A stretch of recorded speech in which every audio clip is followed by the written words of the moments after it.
देश के टुकड़े करने के नारे लगते हैं। किसकी हिम्मत है भारत में, किसकी औकात है जो भारत के टुकड़े कर देगा। पुलिस वालों के ऊपर पथराव हो रहा है, रैपिड एक्शन फोर्स के जवान को खींच के मारने का प्रयास हो रहा है। हमारे मुख्यमंत्री जी ने कहा था वो सन्यासी हैं, एक हाथ में माला है, दूसरे हाथ में भाला है। किसी भी राष्ट्र विरोधी गतिविधि, हमारी नीति और रीति ये कहती है कि राष्ट्र प्रथम। इन्हीं के सरकार में तो राम मंदिर में चंदा चोरी हुआ है। चंदा चोरी हुआ है, यदि हुआ है तो उसका दूध का दूध पानी का पानी होगा, ऐसा प्रत्येक नागरिक का दृढ़ विश्वास है। मुख्यमंत्री जी ने स्वयं कहा था। कॉकरोच के लिए बस एक ही शब्द है, हमारे पास लाल हिट है, वो कॉकरोच बने फिरते रहें। और जहाँ तक माननीय अखिलेश यादव जी का प्रश्न है, जो व्यक्ति 2 बजे एसी और पीसी की दुनिया, जैसे हमारे कैबिनेट मंत्री जी राजभर जी ने कहा है, वो एसी और पीसी की दुनिया से पहले बाहर आ जाएं, फिर उनको राजनीति का अनुभव हो जाएगा। 2 बजे वो अपने कमरे से बाहर निकलते हैं, जब आधी दुनिया अपने आधे कामों को निपटा चुकी होती है तो उनकी दिनचर्या शुरू होती है। जो अपनी दिनचर्या नहीं संभाल पा रहे हैं वो व्यक्ति उत्तर प्रदेश की कमान संभालने की बात करता है। एसी पीसी की बात कर रहे कर तो जंतर मंतर, राहुल गांधी दोनों पूरा बहन सबके साथ गए थे वहाँ पे। डिम्पल भाभी भी वहाँ पे जा रही है, बता रहे हैं उनके कितने दिनों से। मैं किसी भी एक प्रोटेस्ट वाले जो तथाकथित आंदोलनकारी हैं, तथाकथित सो कॉल्ड प्रोटेस्ट वाले, उनसे मैं सिर्फ इतना पूछना चाहता हूं कि अगर उसमें कोई प्रोटेस्ट वाला व्यक्ति मुझे खड़ा होकर के, कोई छात्र या छात्रा जो तथाकथित है, वो मुझे बता दे कि नीट का फुल फॉर्म क्या है।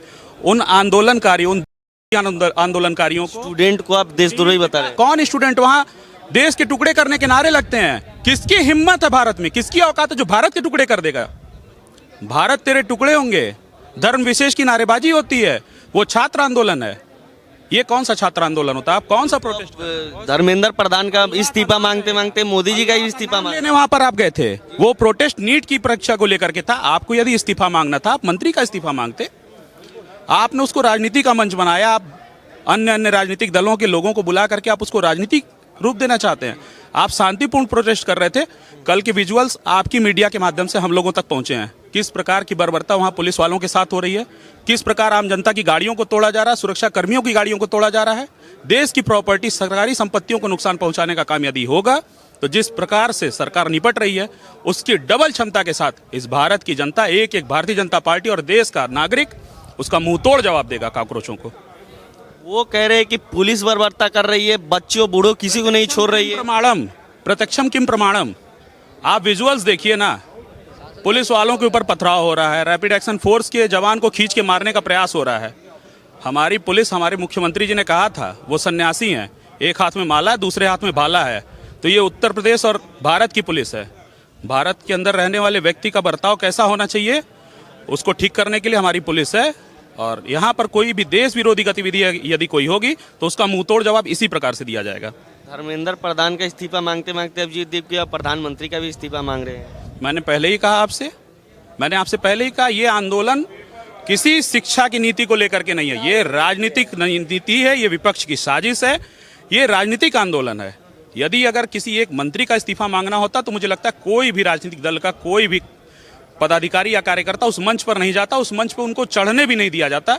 यदि वो आंदोलन सिर्फ और सिर्फ श्री धर्मेंद्र प्रधान जी के इस्तीफे के लिए होता तो ऐसा नहीं होता। वहां पर वो सत्ता के लालच में ये आंदोलन हो रहा है। चूंकि चुनाव है, 5 राज्यों में विधानसभा के चुनाव होने हैं, ये सारा माहौल उसी को लेकर के बिगाड़ा जा रहा है। और मैं फिर आपके माध्यम से, आपके चैनल के माध्यम से इस बात को दोहराना चाहता हूँ कि किसी भी राष्ट्र विरोधी गतिविधि, क्योंकि हम सब भारतीय जनता पार्टी के कार्यकर्ता हैं और हमारी नीति और रीति ये कहती है कि राष्ट्र प्रथम है, भारत पहले है, उसके बाद सारी चीजें। और यदि भारत के विरोध में कोई बात करेगा तो उसका मुंह तोड़ जवाब देने का कार्य भारतीय जनता पार्टी का प्रत्येक कार्यकर्ता करेगा।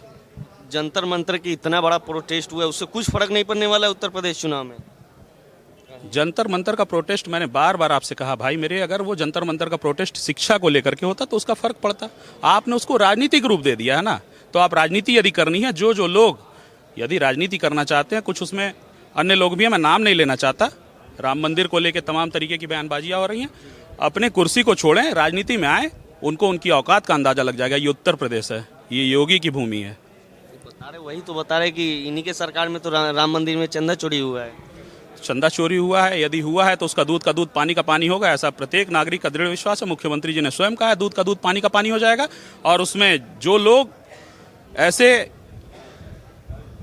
ऐसे घटिया कामों में, जिन लोगों ने भी राम के काज में अगर कोई गलत चीजें की हैं, कोई गलत प्रयत्न किया है, तो उसका हिसाब किताब वो राम जी भी करेंगे और हमारी सरकार भी पूरी दृढ़ता के साथ करेगी, ऐसा दृढ़ विश्वास है।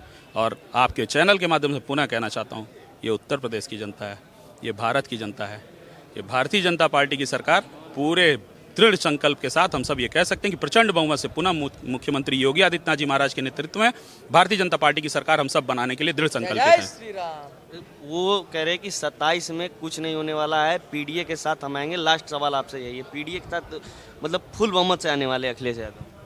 पीडीए का कोई आपको यहाँ नामो निशान दिखाई देता है क्या उत्तर प्रदेश के अंदर? मैंने कहा ना, जो पीडीए गठबंधन की बात कर रहा हूँ उन महोदय की सुबह 2 बजे दोपहर में होती है, जिसको आप दोपहर आप शाम की तरफ जब चले जाते हैं, जब ढलने की ओर होते हैं तो वो ढलने के समय जगते हैं। जो पहले ही ढल चुका है उसको ढलने दीजिए, उनका कुछ नहीं होने वाला है। ये उत्तर प्रदेश की जनता है, यूपी बम बम कर रहा है, आपको चहुओर विकास दिखाई दे रहा है। ये वही गोरखपुर है, ये वही रामगढ़ताल है, आपके पीछे रामगढ़ताल है जहाँ पहले डेड बॉडियाँ मिला करती थी। ये अपराध और अपराधियों का गढ़ हुआ करता था। आज गोरखपुर की पहचान विकास है। बता रहे कि पूरा जल में डूब जा रहा है एक बरसात में। कहाँ जल में डूबा हुआ है महा? कहाँ जल? जब जिन जिन जिन जिन जगहों पे जल जमाव की समस्या हुई है उसका मुख्यमंत्री ने व्यक्तिगत संज्ञान लिया है। और देखिए, जब ठीक है कहीं जल जमाव हो सकता है, इसमें कोई दो राय नहीं है, आपकी बात से भी सहमत है, हम लोगों ने भी देखा, उन जगहों को देखा गया है। चूंकि विकास के तमाम काम एक साथ चल रहे हैं, जगह जगह कहीं नालियां ब्लॉक हैं, कहीं कुछ है, कहीं कुछ है, और कुछ हमको अपने आप से भी ये अपेक्षा होनी चाहिए। हर व्यक्ति का ये हर एक सामान्य नागरिक का ये कर्तव्य है कि सिंगल यूज प्लास्टिक जो पूरी तरीके से बैन है, अगर हम उसके उपयोग को कम करेंगे, नालियां चोक्ड होने से बचेंगी। तमाम नालियां चोक्ड थी, बार बार सफाई होने के बाद भी हम कूड़े नाली में डालते हैं, तो हमको भी थोड़ा सा इस पे जागरूक होना पड़ेगा। बाकी जहां जल जमाव की समस्या, मुख्यमंत्री जी ने व्यक्तिगत रूप से उसका संज्ञान लिया, शायद वो कहीं निरीक्षण पे भी जाएंगे और उन पॉइंट्स को देखेंगे जहां पर जल जमाव, उसकी समस्या का समाधान होगा। आप गोरखपुर के विकास को देखिए, आज कल हमारे वहाँ 6 लेन फ्लाईओवर, लगभग 2.5 किलोमीटर का 6 लेन फ्लाईओवर बन रहा है। अंतर्राष्ट्रीय स्टेडियम गोरखपुर में है।